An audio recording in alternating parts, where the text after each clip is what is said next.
இந்திய ஐரோப்பிய வர்த்தக ஒப்பந்தம். அந்த ஒப்பந்தம் எங்கள் தமிழ்நாட்டில் இருக்கிற கோயம்புத்தூர், திருப்பூரில் இருக்கிற டெக்ஸ்டைலுக்கு புதிய கதவுகளை திறந்து விட்டிருக்கிறது. 1000 இருக்கட்டும், கொள்கையில் வேறுபாடு இருக்கலாம். ஆனால் நரேந்திர மோடி அவர்களை நான் ஒன்று விஷயத்திற்காக பாராட்ட விரும்புகிறேன். இந்தியா என்பது பாம்பாட்டிகளின் தேசம்.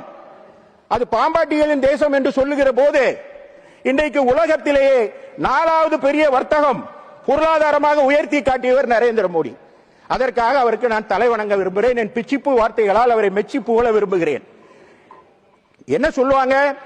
ஜப்பானை பார், பிரான்ஸ் பார், ரஷ்யாவை பார் என்று சொல்லிக் கொண்டிருந்த தேசத்தை ஜப்பானும் ரஷ்யாவும் பிரான்சும் நமக்கு பின்னால் இருக்கிறது என்ற நிலையை உருவாக்கி காட்டியவர் நரேந்திர மோடி. அதற்காக நான் அவரை பாராட்டுகிறேன்.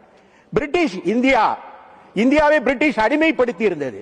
இன்றைக்கு பிரிட்டிஷ் நமக்கு பின்னால், பொருளாதாரத்தில் நமக்கு பின்னால் இருக்கிறது.